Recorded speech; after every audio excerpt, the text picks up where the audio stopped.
जनपद मुजफ्फरनगर के कस्बा खतौली में एक प्रॉपर्टी पर कब्जा लेने के विवाद ने शुक्रवार को बड़ा रूप ले लिया, जहां एक पक्ष के समर्थन में भारतीय जनता पार्टी के पदाधिकारियों व कार्यकर्ताओं ने अपनी ही सरकार के कार्यकाल में थाने में धरना देने को मजबूर होने पर दिखे।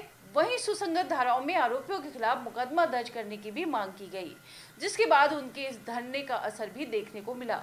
धरने के बाद हरकत में आई पुलिस ने मामले में आईपीसी की धारा 307 तरमीम कर अग्रिम कार्रवाई शुरू कर दी है।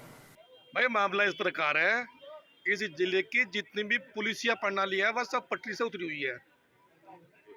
भाजपा में पार्टी में आना गुनाह हो गया हमारा। तो अब जो हमारा किसान मोर्चा का जिला मंत्री है, इधर एक काजियान मोहल्ला है, कुछ दुकान का मामला है। अब शहरों में कस्बों में तो दुकान ही हो, जमीन तो होती नहीं।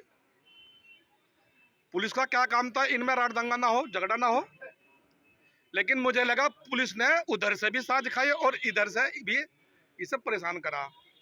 कहना मतलब यह है कि कल जब झगड़े की आशंका बननी थी, ये कप्तान के पास गए, कहने लगे जी मुझे वहाँ झगड़े की आशंका है, मेरी दुकान पे कब्जा हो सके। कप्तान साहब ने फोन लगा सीओ साहब को, पता नहीं सीओ साहब ने क्या फोन करा, जो काम 2 दिन में होना था उन्होंने वो 10 मिनट में कर दिया कब्जे का। इन्होंने फोन लगा, कहने लगे 112 पे कॉल कर लो भाई। कोतवाल को फोन लगा, 112 पे कर लो भाई। दरोगा आपका 112 पे कर लो भाई। कहना मतलब ये है, ये दोनों तीनों भाई वहां मौके पर गए, इनकी बढ़िया तो मरम्मत करी और पुलिस साथ में थी। पुलिस के सामने ही फावड़ा मारा, फावड़ा खैर वो सिर में लगा के यहाँ लगा, पुलिस के सामने है। दरोगा है वो गवाह है, वहां से उसकी वीडियो है। यानी कि पुलिस के सामने वो जो उन लोगों ने नंगा नाच करा है, उसे देख कर तो आम आदमी डर रहा। पुलिस का कोई भय नहीं है पुलिस की। अब यहाँ पे हम 2 घंटे से इनके कार्यालय बैठे रहे, हम तो यहाँ मजबूरी में बैठे भाई, पल पे धरने बैठे मजबूरी पे। इंस्पेक्टर साहब कहने लगे मेरे तो हाथ में कुछ नहीं, जो करेंगे सीओ साहब करेंगे। 2 घंटे में सीओ साहब आए। सीओ साहब कहने लगा भाई बैनामा दिखाओ। इनने बैनामा दिखा दिया, कहने लगा आप कोर्ट में चले जाओ। भाई आप उन पे कार्रवाई नहीं कर रहे जिन्होंने इनके हाथ पांव तोड़े, जानलेवा हमला करा, ठीक है, और बैनामे के नाम पे तुम कह रहे कोर्ट में चले जाओ। हमारी मांग यह है कि उचित कार्रवाई करते हुए उन्हें अरेस्ट करा जा, जेल भेजा जा और इसकी दुकान सम्मान के साथ में खुलवाई जा। अनिश्चितकालीन हमने कह दिया, 1-2 दिन, 1 दिन तो कट गया, कल से संख्या बढ़ेगी। 1 तारीख रखेंगे, पूरे जिले से ट्रैक्टर ट्रॉली आवेंगे और बसें आवेंगी, कम से कम 15-20 हजार की संख्या में हम यहाँ धरना देंगे। पुलिस तो भाई बिकी बैठी। सही बात तो यह है, तुम सही काम को सही नहीं कह रहे।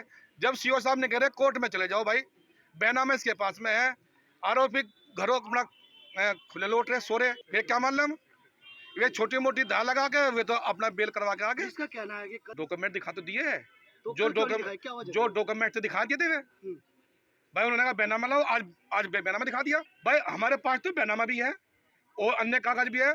दूसरे के पास अगर फॉर्मेलिटी के नाम पे 71 कागज की, तो जो इलाज चोर का वो मारा। भाई इसके पास बैनामा तो उसे भी तुम नाट रहे, एग्रीमेंट है उसे भी नाट रहे। दूसरे के पास क्या है वो बता दो, वहाँ तो ये भी नहीं है, सिवा लाठी के फावड़े के। कल थाना खतौली पर मारपीट का एक प्रकरण संज्ञान में आया था, जिसके क्रम में वादी के द्वारा दी गई तहरीर के आधार पर थाना पर मुकदमा पंजीकृत किया गया था। आज वादी के साथ कुछ लोग इकट्ठा होकर के आए थे। उनका कहना था कि FIR में सुसंगत धाराओं का समायोजन नहीं किया गया है। तत्काल पुलिस को निर्देशित किया गया तो विवेचक के द्वारा वादी के बयानों के आधार पर विवेचना में सुसंगत धाराओं का समायोजन किया गया है।